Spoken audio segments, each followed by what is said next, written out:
Mr. Barnier, the European Commission's top Brexit negotiator, promised Brexit would not mean members would need to increase their contributions to the EU's budget, which topped £136 billion last year.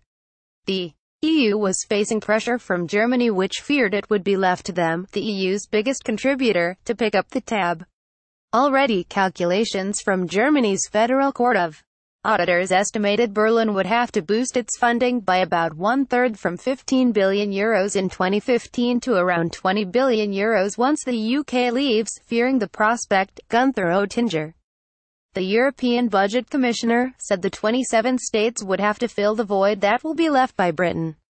AFP Getty Michael Barnier said the Brexit deal means UK will pay into the budget until 2020. The German politician said in August the EU must stop all rebates and tell all member states to pay more to bankroll common projects. Mr. Oettinger told Germany's Spiegel magazine, "I could imagine that we try to economize a part and that the remaining 27 member countries agree upon how to contribute the remaining amount." The German government's annual reports highlighted fears that Britain's departure could have a negative impact on the promotion of structurally weak regions.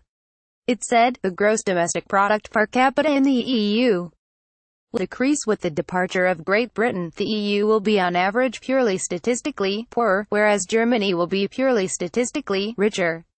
Friday, December 8, 2017. Here is the 15-page Brexit deal in the positive economic development of the German regions compared to the rest of EU could lead to the fact that, in the future, the German regions would benefit less from the European structural funds. Thomas Kruger, a Social Democrat spokesman for the state of Mecklenburg-Western Pomerania (MWP), went to Brussels in September to demand answers, telling reporters Brexit would rip a hole of around €10 billion (9.2 billion) into the EU budget, speaking after Theresa May and European Commission President Jean-Claude Juncker signed off Phase 1 of the Brexit talks, which hinged on the divorce bill. Mr. Barnier said, "No member state will have to pay more or receive less because of Brexit, and that is what Theresa May said in her major speech in Florence. The UK will honour all the commitments they entered into during membership. The UK will pay neither more or earlier than if it was a member state. On this basis we have agreed on the components of the financial settlements and principles and have calculated the value of the payments."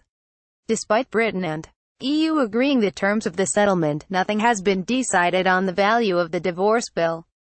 Getty. Gunther Oettinger is looking at ways to cut EU costs to prevent Germany's bill soaring, but Britain will continue to fund projects across the EU, which include £400 million to renew a 40-mile stretch of a motorway in Poland this year, while the UK's road networks crumble, and £145,000 to print 736 postcards to reflect the current problems in Europe that generate social exclusion. Mr. Barnier said Britain will pay into the €201,920 budget, as if it were a member state. He added, the UK will participate in programs from 2014 to 2020 beyond the withdrawal date. All commitments entered by the 28 will be honoured by the 28.